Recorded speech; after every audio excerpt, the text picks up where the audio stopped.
But I said to my translator that was with me, I said, why are they all around me? Like, what is happening here? That was the question I was about to ask. Like, why are they all around you? And they said they've never seen a white person. Mm. Now, think about that. You know what I mean? Like, right. For me, they have never seen someone in person that is white like me. Now, that will completely change your perspective to go, whoa. You know what I mean? Like, right. This is a very big world. And we'll discuss race and how it plays a factor and how we didn't even talk about this topic because we were afraid. A Black Executive Perspective. We are coming to you live from our new BEP studio for another thought-provoking episode of a Black Executive Perspective podcast, a safe space where we discuss all matters related to race, culture, and those uncomfortable topics people tend to avoid. I'm your host, Tony Tidbit. So excited to be with you today. But before we dive in to our guests and what we're going to talk about, I want to remind everybody to check out our partners at Code M Magazine, whose mission is to help save the Black family by first saving the Black man. So check them out at codemmagazine.com. That is codemmagazine.com. So today, Chad Hickey, founder and CEO of Givsly, shares his incredible journey from growing up as a gay man in the South to becoming a trailblazing leader in responsible advertising and marketing. Chad reflects on the impact of his upbringing, the importance of travel in shaping perspectives, and his mission to align business success with social good. Together, we'll explore the personal and professional milestones that have shaped his unique approach to leadership, community, and purpose-driven business. So let me tell you a little bit about my good friend, Chad. As I stated, he is the founder and CEO of Givsly, which is headquartered in New York City. Givsly is a responsible advertising and marketing solution that enhances brand business results by aligning brand values with consumer values. Through Givsly's solution, users activate responsible strategies that also impact the bottom line. Over the last 6 years, Givsly has collaborated with hundreds of companies to generate business results while directing over $2 million to almost 500 nonprofit organizations. That is awesome. The software was recognized in Fast Company's World Changing Ideas Award. Prior to launching Givsly, Chad has spent 22 years of his career in the advertising industry, leading revenue-driven sales teams with a focus on mobile, location data, and measurement. My friend, my brother, Chad Hickey, welcome to a Black Executive Perspective podcast. Thank you for having me. Excited to be here. Buddy, we're excited to have you on here, especially, bro. I mean, look, bro, you're doing a lot of great stuff. I mean, so we want to definitely have you share all the things that you're doing and your fabulous journey. So looking forward to it. But before we get started, let's just tell the audience a little bit about where you're currently living and a little bit about your family. Yeah, so I'm currently living in Arkansas, which is probably not what a lot of people expected me to say. Lived in New York for 12 years, and I'm one of these pandemic people who escaped the city. But I'm happy to report that I'll be returning back in January. So family, well, for me, it's me and my dog, for the immediate family. But I am about an hour north of my mom and stepdad, so that's nice to have them closer. So that is awesome. Yeah. Buddy, now tell us about the dog. What's your dog's name? What type of dog? You may hear her bark here in a minute, but she's a Yorkie Bichon mix. She'll be 15 in March. She's my child. And so when something bad happens, it's not going to be good for me personally because she's been with me about a third of my life, which is pretty crazy to say. Well, we're going to pray for her and hope she gets another 15 years, okay? Definitely don't want you to get all upset, my man. So like I said, buddy, we're so excited that you're here. Look, I know you run an organization in the city, you travel all over the country, you work with brands from all over the globe. You attend all different type of conferences and functions. You speak at a lot of different organizations. So you're a very busy man, my friend. So why did you want to come on a Black Executive Perspective podcast to share your story? I love when I meet someone and I can just comfortably talk about anything and ask any questions. And I felt that way with you when I first met you. So it was more of just, I liked the vibe of the conversation, but I also believe in what you're doing. So I wanted to support in any way that I could. Well, buddy, I really appreciate that. And the feeling is mutual, my brother. So I'm glad you're here. So, Chad, are you ready to talk about it, my man? Oh, please, let's get into it. All right, buddy, let's talk about it. So listen, Arkansas by way of New York, tell us a little bit about, growing up. Obviously you said, hey, I'm gay.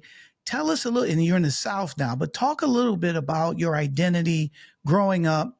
How did you navigate? What were some of the things that you were dealing with? And more importantly, how did you feel about yourself? Yeah, I think that, look, it was a very interesting time to grow up in general, and then also know that, I was feeling something that was different from the norm. I was born in 1979. And so, as I was developing just as a human being and knowing that I was different, the AIDS crisis was happening. Matthew Shepard was killed. I don't even know if young people today even know, Yep, correct, what I correct. mean when I, say that. Ellen came out of the closet on TV, and that was like this must see, moment. And so, I think in those earlier moments, especially with the AIDS crisis and Matthew Shepard, you can't help but think that you could potentially die for feeling a certain way, or that be ingrained Right. um, in you. And so, I think as a young person, that's a really hard thing to say. Well, I'm feeling this way, but then I'm seeing all these things happen. With what was a pandemic at that time to some extent, especially for the queer community. And thinking that's going to happen to me, to be completely honest.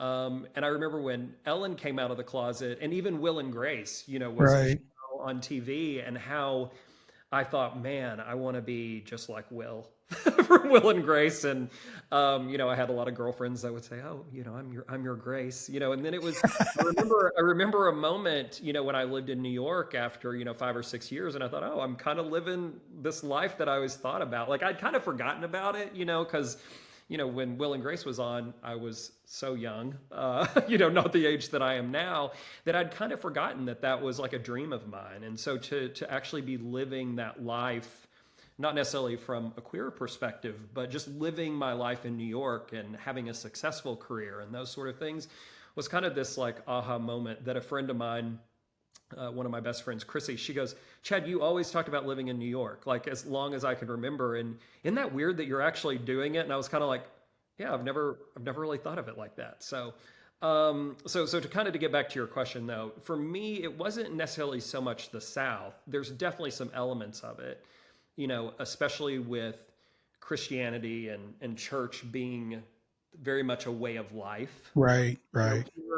And the reason why I say a way of life here, I say that churches are the bars to New York. Like, I'm not saying every person of faith is this way, but I do feel like there is more of a social element than more of learning and acting in the teachings of Jesus Christ. Right. So, Right. I've always thought that was interesting, especially in my older age after living in New York, where, in New York, a church is going to a bar and socializing that way, so for lack of a better analogy there. Oh, thanks for that, my friend. I really appreciate it.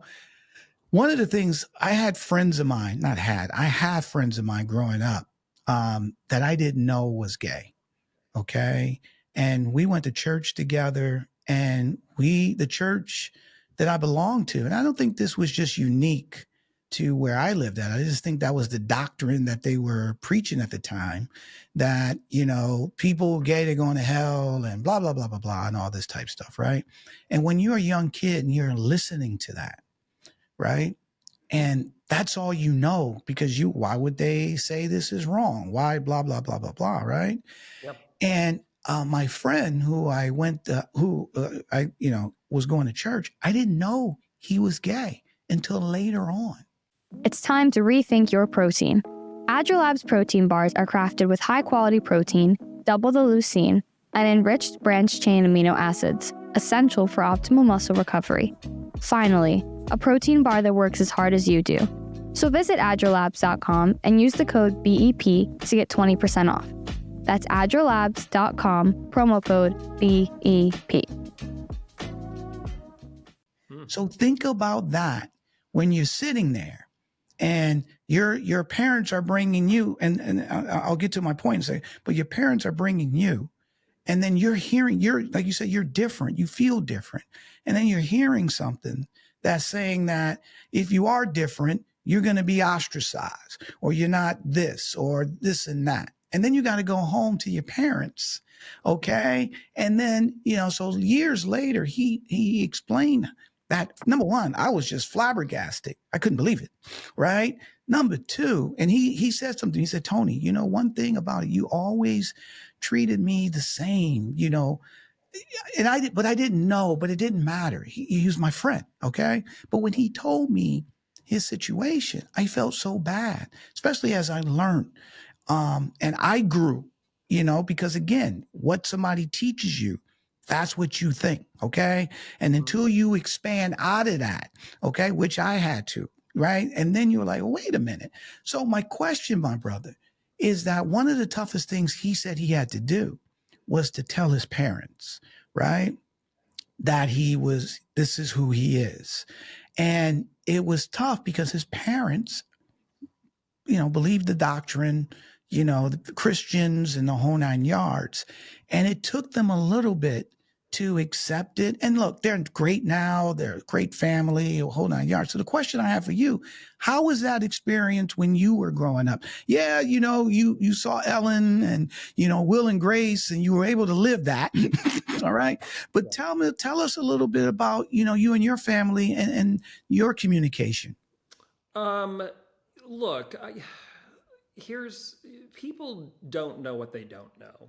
You know what I mean? And stereotypes are perpetuated that aren't always, for the most part, even accurate. I'm a very boring person. You know what I mean? I've never been one of these guys that's, out till 4 a.m. I've had my moments, but don't get me wrong. But you know what I mean? Just like dancing like crazy. You know what I mean? At a club. And so what I've always said, to anyone when they talk about acceptance of any family member or friends or anything, it's like, I think for a queer person, you have, at whatever age you come out, 20, 30, whatever it is. Some people come out, really late. You've had all that time to kind of process it. And so when you say something like that, have you ever known something about somebody, but then you kind of convince yourself otherwise? That's kind of what Absolutely. I mean, that's what we all do. Yeah. Yeah. It's like, you're like, oh, that's probably not what's going on. And so it's always still somewhat of a shock. I come from the belief of giving people grace, that they need to come to terms with it and wrap their mind around it and, come to their own acceptance and mourn their idea for my life that I won't have, to some capacity. And so, I would say that I've been very lucky to have loving parents. Is it probably something that they fully agree with coming from church? Cool. Probably not. And that's okay. That's totally okay. We agree to disagree. I don't think it changes anything about the way we love each other. And I am of the belief that I have to respect other people's opinions. You think I'm going to hell? Cool. I don't.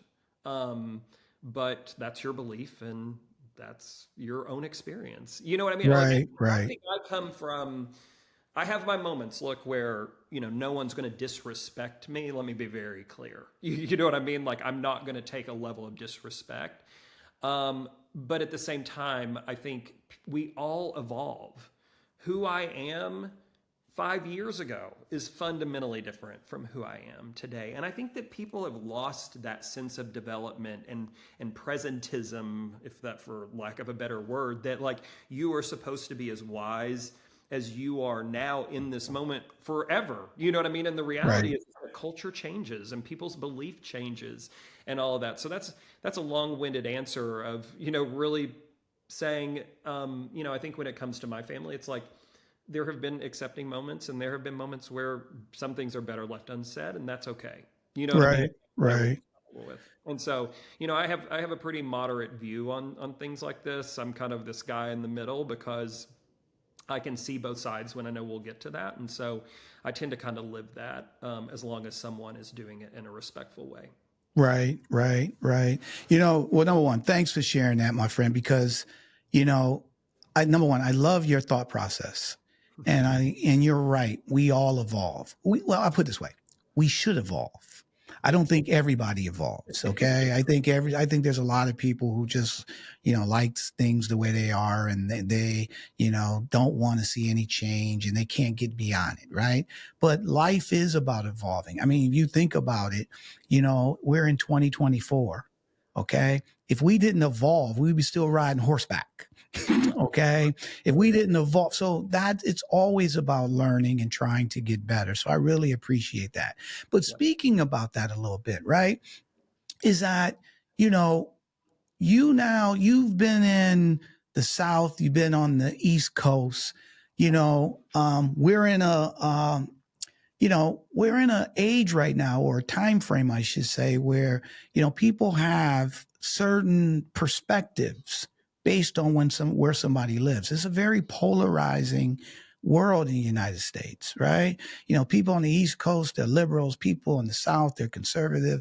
People on the West Coast are liberal. I mean, and we tend to put people in boxes. Okay. So tell us a little bit about your experience, being in the South, being a gay man, and then also being on the East Coast, and then you travel all over. Tell me a little bit about what you've learned, and going back to that evolving, what have you learned about the different people that you meet? Are we as polarizing, or is it a lot different? No, I think that there's such a large number of people that just want some sense of normalcy. Now, what your definition of normalcy is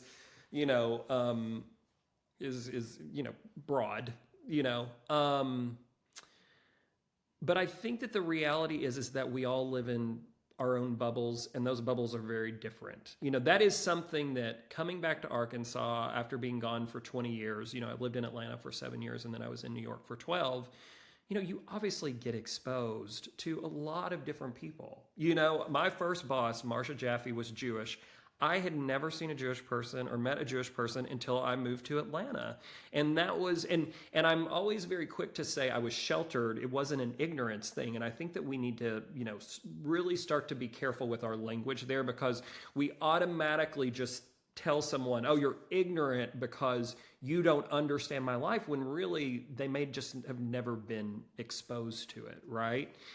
But coming back to Arkansas, in this last 4 years that, I've been here off and on, is that the bubble here is the same as the bubble I was living in New York. It's just of two different beliefs, right? And I think that the interesting thing is that, and I don't want to get political, but we're obviously living in a very uncertain time, no matter what you believe, right? Right. And I think that, more liberal people need to understand that people in small towns really have no opportunity. And, well, let me take that back. They don't have no opportunity, but their opportunities are very limited to make a very good living wage versus what you would experience in a New York or an LA or Atlanta, right? And I think when you live in a big city, it's just so accessible that you forget about that. Right. But I think that you're seeing that there is a large amount of people in middle America, and not even middle America. Look at what happened in, New York, with a swing into more conservative views, where at the end of the day, people need to be heard, or they feel this desire to be heard that, hey, I feel like the world is leaving me behind in opportunity, and I need someone to acknowledge that. And they get that, from certain candidates, right? Now, on the flip side of that, I don't need a person who has never left the borders of their county to tell me that they understand the world. Because, you know, respectfully, they don't. And again, I don't mean that as they are ignorant. I just mean it as, if you've never been outside this country, I'm not really interested in your perspective, because, you know, to me, when you get exposed to those different areas, the world becomes very big and who you are becomes very, very small. And I think you start to question a lot of things. And so I think that the moment that both sides starts to realize those things and say, and change our language in a little bit more of a respectful way, and like have conversations like what you and I are having, which obviously I think you and I are probably a little bit more on the same page, but a lot of my friends are Republicans. And we have great conversations. I just wish that that would more broadly happen. You know what I mean? Yeah. I agree to disagree, but I love you and you're a great person, and that it doesn't change the way I feel about you. I mean, that's really kind of the way that I've always approached things. Right. And number one, I respect that. And again, I don't want to be the old guy or romanticize about 30 years ago, because the country's always had problems. We're in the same boat, by the way. Yeah. Okay. You know, but to be fair, you know, people were more open to say, you know, speak their views. And people were more open to say, okay, I disagree. And then they were able to move on, right? And they were able to still have some sense of friendship and stuff to that nature. It seems like that's the big difference. That's the lack of evolution. You know, it seems like we're going backwards when it comes to having a conversation and being okay with agreeing to disagree and still move forward together. And, you know, when you were just talking about a few minutes ago about middle America, that there are people there that have limited opportunities. And then there's people that live in big cities that don't recognize that. And again, I don't want to generalize, but we're generalizing, but, you know, we're not saying everybody, right? That's right. And then at the end, but at the same time, there's people in small towns that think that people that live, and again, we're generalizing, that people live in big cities, that they're wild and loose, and that, you know, they you know, they are, you know, they're the most progressive, and we know that's not true. Okay. And at the end of the day, the reason I'm bringing this up and I'm agreeing with what you're saying is, those people, in my opinion, and I'd love to hear your thoughts, they haven't evolved their thoughts. They haven't evolved, you know, because at the end of the day, and you know, I want to get to this when it comes to travel, and I want to hear your points in terms of how travel can help this. But if you never left anywhere, if you've only grew up in the Bronx, New York, okay, and you only grew up in Tupelo, Mississippi, how would you know? Right? How would you know that people in Tupelo don't have a lot of opportunity? And how would you know what the person that grew up in the Bronx, New York has to deal with? So there's no evolution there, because you only know what you know based on your circumstances or your environment. Let me hear your thoughts and how travel can help with that. Oh Lord, how travel in general. I mean, I think that when you travel, you start to understand how big this world is. You know what I mean? And that may be like, no shit. Sorry if you need to bleep that out. But no, all good. Keep talking, my friend. Yeah, well, don't tell me all good, because I do cuss a little bit, so I don't want to offend anybody. But you know, the best example that I can, you know, give is, I was a CRO of a tech company where the CEO asked me to expand the sales team globally. Now, Tony, up until about 4 years before he asked me, I had never been out of the country. Like I have, as much as I fly, I have a weird fear of flying. And so, you know, in my younger days, I was like, I'm just going to try not to do this as much as possible. But my career took me in directions that I just had no choice. And so I still white knuckle it no matter what. But I started expanding a sales team into China and Japan. And I'm not sure if you've ever done business there, but it really makes you start to empathize in certain scenarios of people from other countries being in an environment that they are not familiar, right? And the Right. best example that I can give is we've all heard, someone maybe speaking a different language, in our country, and so we'll speak the language. You are in our country. We've all heard comments like that. What I always say is take that person, drop them in 6 hours outside of Shanghai, China, and say, speak Mandarin and get back. And I can tell you, it is one of the most eye-opening experiences that you will see, because when I was at this company, this is actually where I started to get the idea for Givsly, is because of this experience. We went 6 hours outside of Shanghai to donate desks to these school children. And when we got there, they surrounded me. I've talked about this a little bit as like a pivotal part of Givsly. And when I say they surrounded me, like 100 kids, in this very, very rural village. And I was like, what is happening right now? Like, I'd never had an experience like that, but it was also tangible joy. It was like tangible joy. I don't know how else to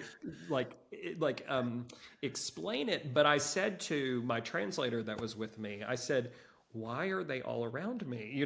What is happening here? That was the question I was about to ask. Like, why are they all around you? And they said they've never seen a white person. Mm. Now, think about that. You know what I mean? Like, right. For me, they have never seen someone in person that is white like me. Now, that will completely change your perspective to go, whoa. You know what I mean? Like, right. This is a very big world. And the other thing, specifically with China, that was also spiritual in some way, but it also made me question, is that you start to really think, are you a product of your environment? Because, obviously there is a level of control within that community. And they believe just as devoutly as, some of the people who go to church here that believe in Christianity. You know what I'm saying? And so when you get exposed to that, it really makes you start to question and go like, am I just a product of my environment? Like, what is the truth? Is something that I definitely went through. And so to make a long story short, I think it really just obviously broadens your perspective, but you can be put in situations like the example that I was saying around like speak the language of this country, where you go, wait, that is not so easy. It's not just like someone is intentionally walking in here trying to disrespect my community. They just can't communicate the same way that I couldn't communicate. And so I say that every person that feels that way should be dropped in the middle of China. So maybe that'll be my next company that I start. Well, number one, I thank you for sharing that, because that's very powerful. Okay. And then more importantly, but let's be fair though, too. There are people that could have happened to and still would have came back and still thought the same way. Okay. Let's just be, that's again, I hate to keep using the same word, evolved. All right. Because it reminds me when I was in the military and I was stationed in Hawaii. And no, it wasn't a bad place, especially for an 18-year-old, right? And we used to go to Korea. It was called Team Spirit, right? And we would go to Korea, play like war games and stuff for like 90 days. Yeah. And I remember being an 18-year-old kid from Detroit, Michigan, and going to Korea and talking about broadening the horizon. You kidding me? Right? I had never been on an airplane until I went in the military. Okay. And so when I went to Korea and I'm seeing, the Korean people, and again, I'm generalizing, right? But they just seemed so happy, and they were living in huts. Okay. And as we were marching down the streets, they would come up and throw ribbons and stuff around our neck, because obviously the Korean War that happened in the 50s, and, America was there to save South Korea. And then that's always been part of their allies.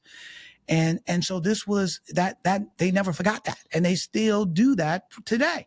And then to be able to go to the DMZ and be at the demilitarization line where you can see the other side of North Korea. And so those things, when you see those things, okay, then you recognize, to your point, and there was no iPhone then. There was no Facebook. There was none of that.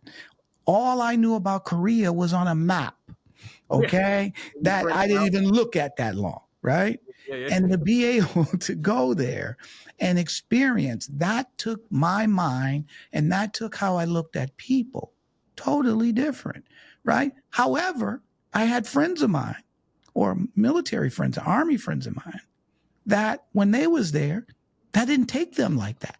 They were still thinking, from Chicago, wherever they're from, Tupelo, Mississippi, whatever. And then the things that they would say to the Korean people, which I was appalled at and shocked at. Okay, so this is my point, is that you can be put in certain places, but you have to choose to evolve. You have to choose to see things differently and open up your mind and stuff to that. What's your thoughts on that, my friend? Look, I think that people don't evolve out of fear. You know what I mean? I don't know that I know of anyone who might, and maybe you do, but who would say, I don't want to evolve as a human. You know what I mean? Like, who would actually? No, they're not going to say that. Some people, well, they won't say that. They'll just say, I like what I am. I like and I don't want to change it. So they'll use the word they don't want to change. They won't say evolve, right? Yeah, and I think that stems from fear. You know what I mean? Like, right. The older I get, the more I realize everyone's dealing with their same shit, just like I am. You know what I mean? Right. And while I may not sometimes agree with behavior, or I may find things closed-minded, that, at the same time, I don't understand that person's experience. And so, like, how can I fully just make an assumption, because what movie was I watching where it was like your parents, not to, that this is my parents', experience, but it's like your parents were humans too, and they have their own baggage, and they're, I think as a kid, you never pass that on to your parent. You're so never true. Like, oh, they had their own trauma, or they had their own experiences where they felt less than, that made them react in a different way, and maybe I'm reacting in a different way.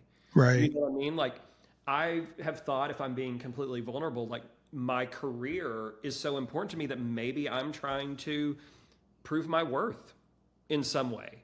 You know what I mean? Right. And so, sure. Are there people that can, like, take a step back, like you and I are having this conversation, and go, yeah, why really do I do that? But there are things, Tony, that I need to work on that I ignore all day long. You know what I mean? Like, no, it's so true, buddy. Yeah. I think we all can pick and choose where we want to evolve and where we want to put something back on the shelf because maybe it's too painful to deal with. And so I say all that because I try to come from that mindset. Now, it doesn't mean that I'm the most understanding, because, I definitely have my moments where, it doesn't make sense to me why someone wouldn't want to do that. But again, I do things that I'm sure a lot of people don't understand as well. So who am I to say that my way is better than anyone else's? You know what I mean? Right. Well, look, this is one thing that I do know. Okay. And it's funny that we started with the word evolve, and that's going to be our key word throughout this conversation today, right? Because you went from being in a sales leadership position, many positions, right? Yeah. Leading sales organizations, and typically people who are in those positions, and I've been in those positions a lot in my career, they end up staying in those positions. They don't evolve to somewhere else, right? So tell us a little bit how you made that shift from, leading a sales organization and then ended up starting Givsly. Yeah, well, I mean, one, I think that it was to prove to myself that I could do it. You know what I mean? When I was a CRO, I started to accomplish things. I had a leader who believed in me more than I believed in myself, if I'm being completely honest. And he was like, no, I think you can expand this globally. I think he was very good at, like, seeing certain things in me that I really had self-doubt on. Now, So with that being said, I think that when you're a CRO, I remember when I became a CRO, I was kind of like, now what? You know what I mean? Like, because what am I do now, right? My 30s, I say this all the time. My 30s was all about climbing the ladder. It was all about me. It was all about how much money I could make. I was not sitting around thinking about how I help underserved communities. So going back to that, evolution thing, there were moments that happened, between 2016 and 2018, several of them that really woke me up to say, man, going back to my comment about my friend saying you live in New York and you have this dream, like I was like, I have experienced things that I never dreamt that I would get to experience, as a young kid growing up in a town of 13,000, that was not, really what I thought would ever happen. And so for me, a little bit of it was to say, okay, like I've accomplished this. Can I accomplish this? Like pushing myself, because I get bored really easy. I have to constantly be learning. I tend to go in, and I've always done that with my career. Like I'm really dating myself, but when I got into mobile advertising, no one wanted to touch it. And now think about that. Like I went into my director of sales at the Atlanta Journal-Constitution, and I said, hey, the girl who was controlling that at the time had resigned, and she was going to a little-known company called Google. I would love to see what her shares look like today. But anyway, she left, and I walked right into my boss's office, and I said, hey, I want to take over the mobile. Like, I promise I'll be able to keep up with my other work, because I wanted to see if I could learn, and I was genuinely interested in it. So I've always kind of been that way. And so, I learned a lot in my CRO positions around how to run a business. And I really wanted to do something more with my life. It was those two factors of like, I really wanted to see if I could do it and prove it to myself and see if I had the instincts to do it. And, it's still TBD. We've been able to survive, but you know what I mean? Who knows what tomorrow brings? Right.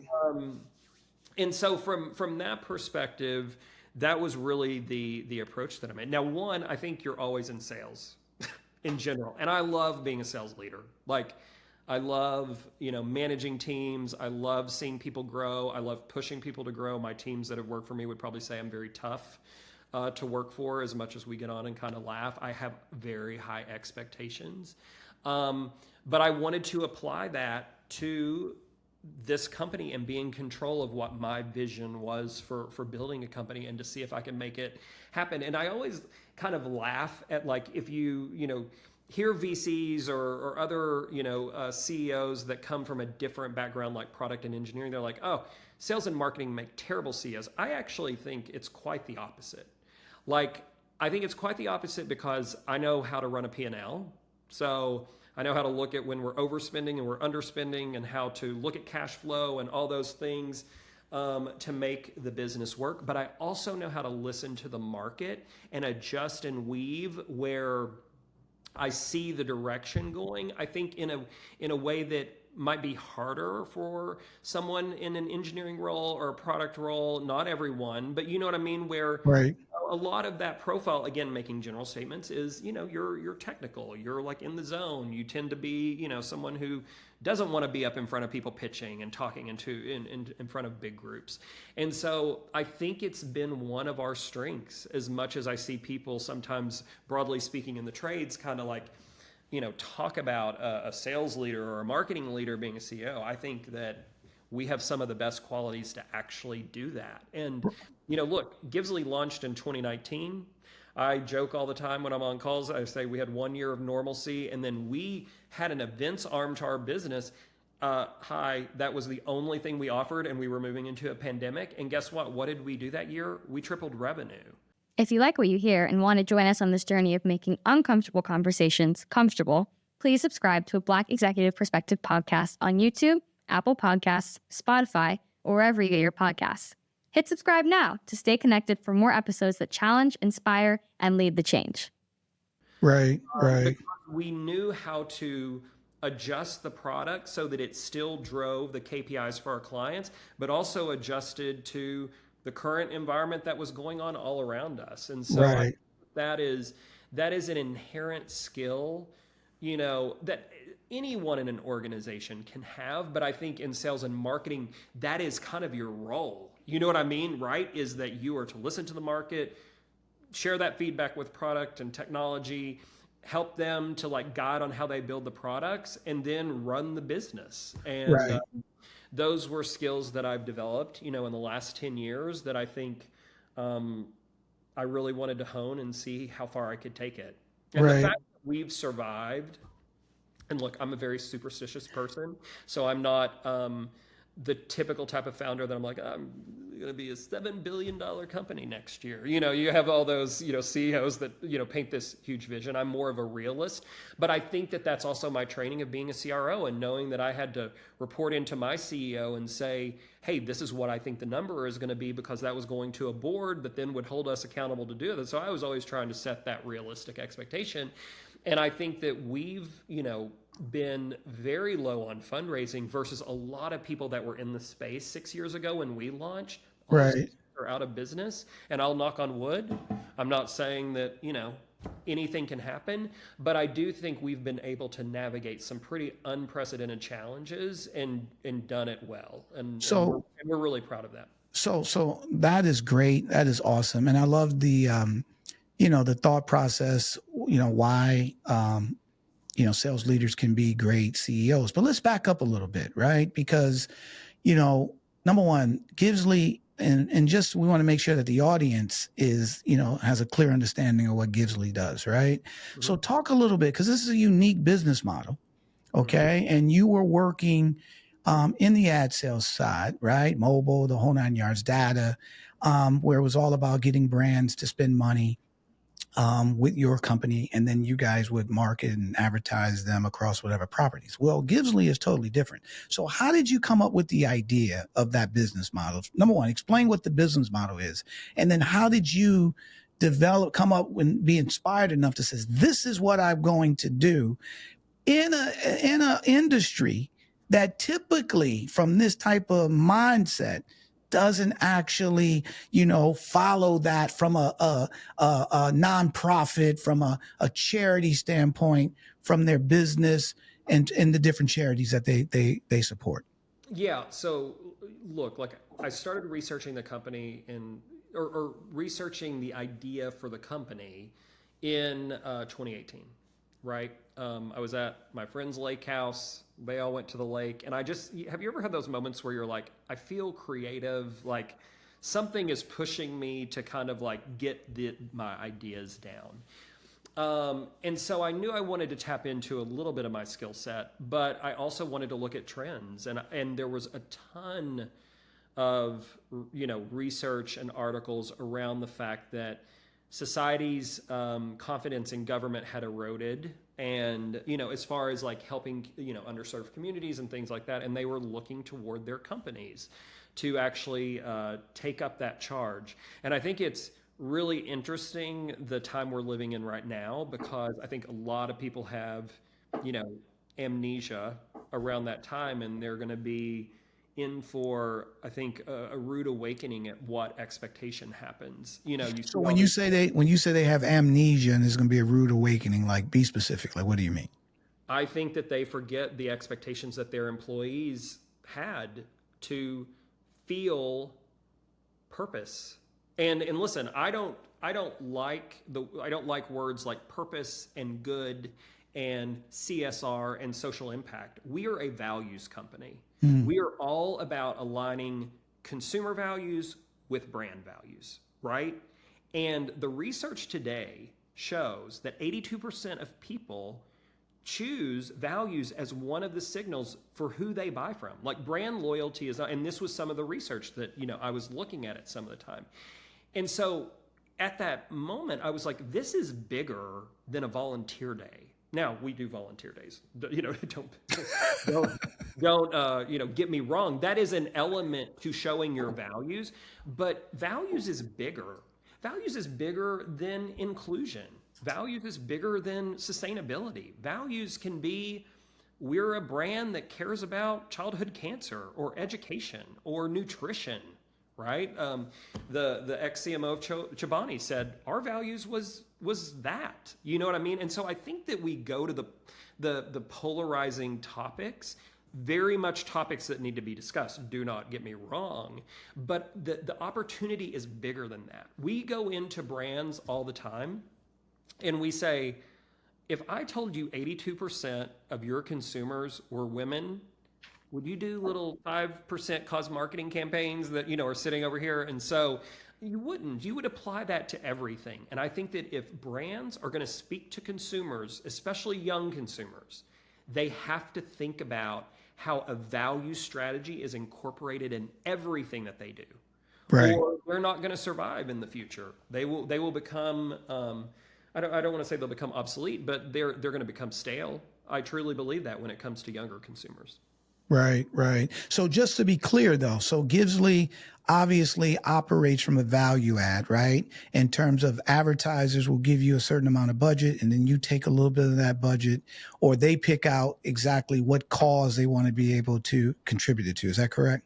Yeah, think about us as like a Warby Parker for advertising and marketing.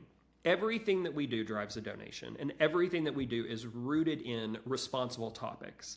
And so, going back to, I guess I didn't fully complete your question. No, so all good, my friend. You chat. It's all good. Good as a CEO to talk about your 3 products, but so from that perspective, there's 3 different ways to work with us.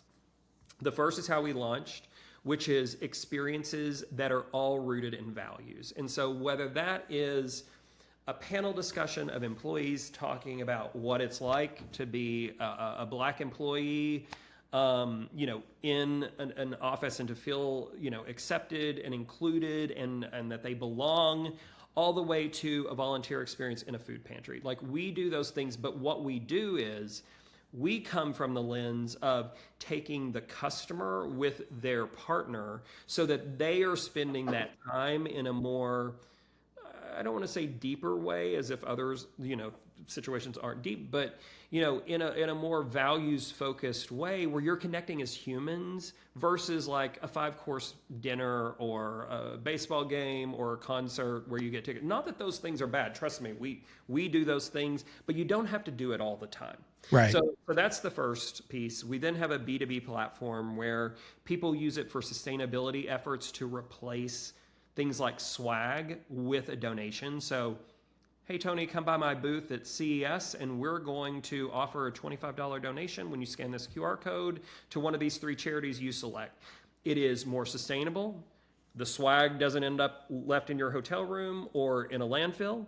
We all know that that's what happens, but people do it out of habit and fear that they're going to be the only ones to, God forbid, not have a branded hoodie that we have 700 of. You know what I mean? And right. Again, the one thing I want to clarify, it's not that swag is bad. It's more about the duplication and giving people an option who don't want it. Like, what is the harm in that? Like, right. If I don't want your notebook with your logo and I'd rather that $10 go to the American Cancer Society, that's a win. Right. You know what I mean? That's not something that people should be afraid of. And then the last piece of our business, and is, our largest piece of our business, is the media side. And the media side is when consumers engage with ads, we drive a donation to the charity of that brand's choice. And so what happens is it's really a win-win. The brands are able to showcase their values, which consumers are looking for. And again, it doesn't have to be the polarizing topics. It can be Feeding America. Right now, we're doing a ton of campaigns with CPG brands with Feeding America because of food insecurity at the holidays. And so from that perspective, it really enables those brands to showcase those values, but in a way that increases the performance of their product campaigns. Mm-hmm. So what we go in to these brands and say is like, okay, cause marketing, cool. You're doing this on 5 to 10%. you see all these very fluffy ads, and I don't say that to say that they're bad. We run, cause marketing campaigns. If that's where the brand is, we meet them where they are. But we are also very vocal at saying, look, this is 8 out of 10 consumers look for this. And if purpose drives profit, which we always say, then what about this support of this charity says to buy more hamburgers or to buy more lipstick or to buy butter? Nothing about that says, and it's in what CMOs will tell you, not publicly, it's the first to get cut because of that lack of tying ROI. So we have literally said no to very large brands on campaigns where we're like, we want to do this right. We want you to see what we are seeing, where we increase attention by 15%. We can up to quadruple brand awareness that we've seen. Video completion rates up 18%. That are product campaigns that just incent the consumer by showcasing that nonprofit donation and the value of the brand. Right. And so that's a big focus of ours. Buddy, it's fantastic. And the effect that you guys have had thus far, right? $2 million, 500 nonprofit organizations. So obviously you guys are doing a lot of great things, and not just for the advertiser, but for the community as well. So my final question I have for you, what's your ultimate goal? What do you think what are you guys trying to achieve on a bigger level? What, from an impact standpoint, what do you think Givsly could have from a business standpoint as well as the community? Well, I'm trying to decide if I want to tell you. Is this 2025 planning that you're going to do? No. I'll say this at a very high level. Our goal is to be able to provide the best solution that predicts consumer values for brands. And so I'll leave it at that. And so we're working on a lot of things. And that is not to say that brands are being inauthentic by maybe in New York showing support of one charity versus what they may show as a charity in Arkansas, right? That may speak more to this community. The reality is that a lot of brands tend to have 3 to 4, maybe even more nonprofit partnerships. So if you are able to deliver products that can predict that and deliver campaigns with that messaging to know that person or that area is going to lean more into that value, why wouldn't you want that? Right. You know what I mean? So from that perspective, that's really our bigger, longer term vision. Well, that's exciting, my brother. And you know what? At the end of the day, they definitely have the right person at the helm. Okay, somebody that is very passionate, very worldly, and more importantly, has a heart of gold. Okay, that wants to leave. I have my moments. Well, look, stop. Hold on, buddy. When I'm giving you accolades, you know what you're supposed to do is just say. I'm not good at making compliments. Yeah, so just say thank you. That's all you gotta do. Thank you, Tony. Thank you. Right. But all that being said, regardless if you're good at taking accolades or not, those are the facts. Okay, because you wouldn't be doing what you're doing if that wasn't who you are. And I really love what you're doing. So, final thoughts, my brother. What do you want to leave the audience about your journey, Givsly? Let's hear it.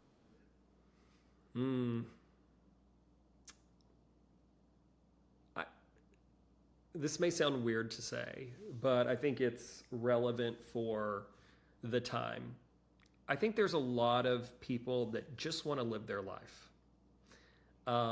Whether you're talking about queer people, the trans community, Black people, Hispanic people, people just want to live their life. And I think that we have to get back somehow for both sides understanding that, and that this amplification of the scary part of it and whatever narrative is created on both sides, right? For right.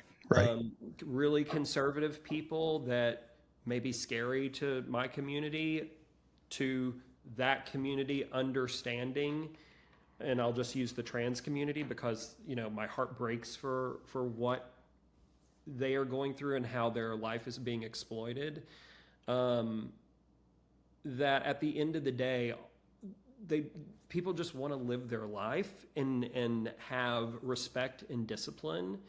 And we need to understand that. There is more people like that than the 15% on both sides that jump on these cultural moments, or a video of someone maybe answering a question, in a very, what one might say unintelligent way, that we have to understand that that's really what everyone wants, Right.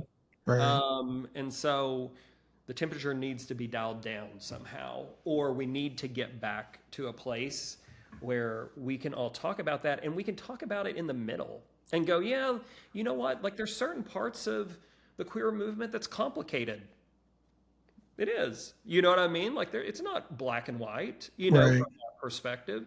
And then there's certain areas of the conservative movement where people feel hopeless and left behind, and they want the same opportunities. And guess what? That's really fair. Right. You know what I mean? And so that's what I would leave people with. And that may not be the answer that you expected, but it's something that I think about a lot, and I think more people need to be mindful of. Well, number one, thank you, my friend. And number two, let's just be clear. It's not the answer that I'm looking that I care about. It's what you want to leave. Yeah, right. And I think what you left is what you just got from stating is who you are. And you're 100% right. And hopefully we can, that's my goal.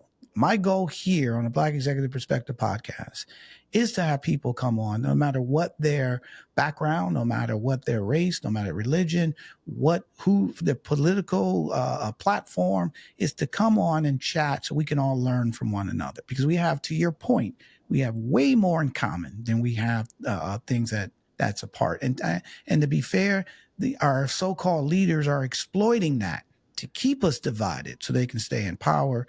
And it's really up to us to break those shackles and to come together. And I really appreciate you breaking the shackle to come on BEP to tell your story and the things that Givsly is doing, and then obviously the goals that you guys have. So Chad Hickey, I want to thank you for coming on the Black Executive Perspective podcast, my brother. It's been fantastic. I learned a lot from you. More importantly, I can see why that you and your organization is doing well, because they have a really good person at the top. So, and that person is going to help us with our call to action. So you stay right there, my friend, and we're going to help you. You're going to help us with BEP's call to action. So I think it's now time for Tony's Tidbit. So the tidbit today, as always, is about what we discussed today with our guest, Chad Hickey. And the tidbit is, and I quote, "When we listen and celebrate what is both common and different, we become a wiser, more inclusive, and a better organization and country." And that's by Pat Waters. And you heard a lot of that today from our guest, Chad Hickey. So he's going to help us. Stay right there. And the thing that I don't want you to forget about is every Thursday, make sure that you check out Need to Know with Dr. Nasinga Burton. You definitely don't want to miss Dr. Burton's segment on the Black Executive Perspective podcast, where she dives into timely, crucial topics, keeps you up to date on what's going on, right? Stuff that's going to shape our community and world. So don't forget to tune in and gain insight and deepen your understanding on these topics.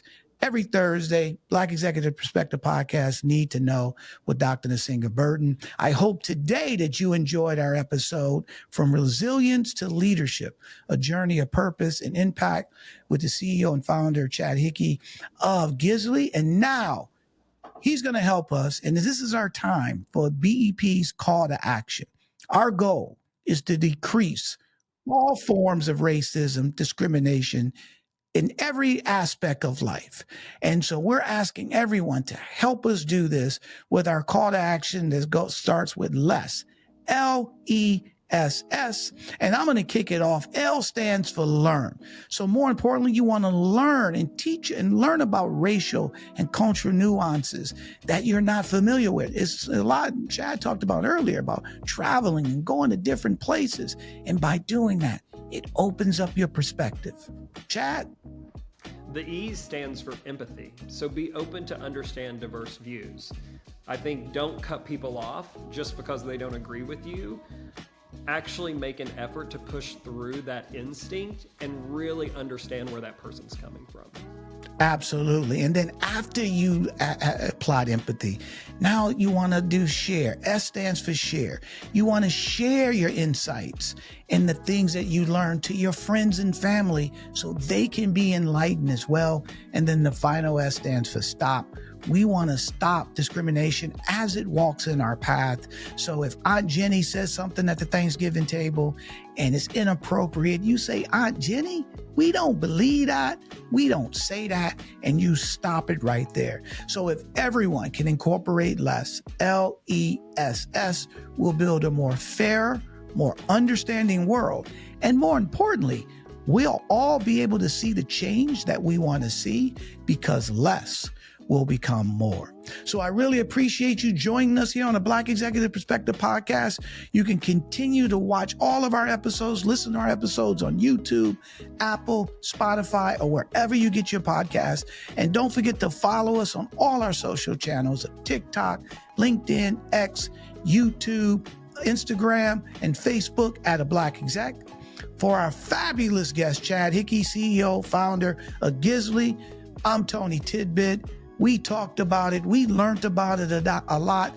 We love you, and we're out. A Black Executive Perspective.